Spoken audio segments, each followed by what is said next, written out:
హమ్ తుమ్ audio ఫంక్షన్కి విచ్చేసిన మీ అందరికీ నమస్సులు. నన్ను ఇక్కడ అన్నిటికంటే ఆకర్షించినటువంటి విషయము, మనందరికీ తెలిసిందే, చలనచిత్ర చరిత్రను మనం పరిశీలిస్తే మెయిన్ థీమ్ ప్రేమనే మెయిన్ థీమ్ ఉంటుంది. నేను అనుకుంటాను హమ్ తుమ్ కూడా ఒక ప్రేమ అనే కాన్సెప్ట్ మీద నడిచి ఉంటుందని అనుకుంటున్నాను. ఎందుకంటే కథ నాకు తెలియదు కాబట్టి. దానికి తగ్గట్టుగానే అసలు మొదట నేను ఈ ఫంక్షన్ హాల్లోకి ఎంటర్ అవుతుంటే నేను నోటీస్ చేసిన విషయం ఏంటంటే, ఇక్కడ మొత్తం యంగ్స్టర్సే, అంతా యూతే కనిపించారు చాలా సందడిగా.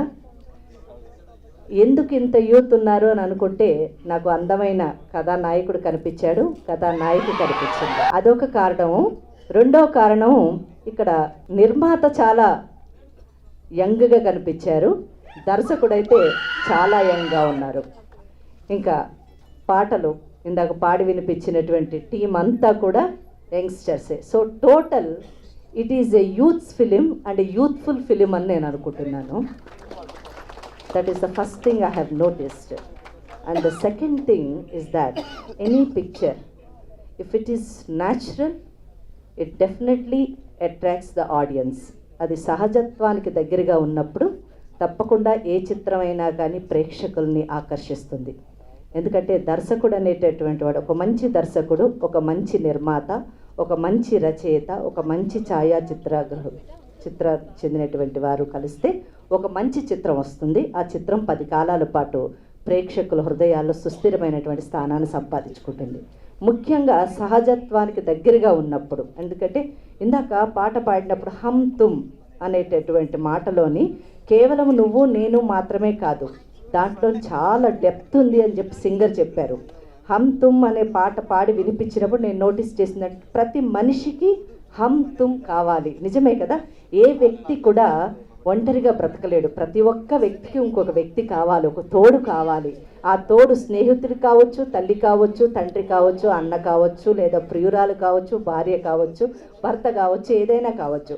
సో హమ్ తుమ్ అన్నది కేవలము ఒక ప్రేమికుడు ప్రేమికురాలికి, ఒక భార్య భర్తకే పరిమితం చేయకుండా అది ప్రపంచానికి, విశ్వానికి, బంధుత్వాలకి మరి జోడించడం అన్నది చాలా గొప్ప concept and it's a great philosophy అని నాకు అనిపించింది.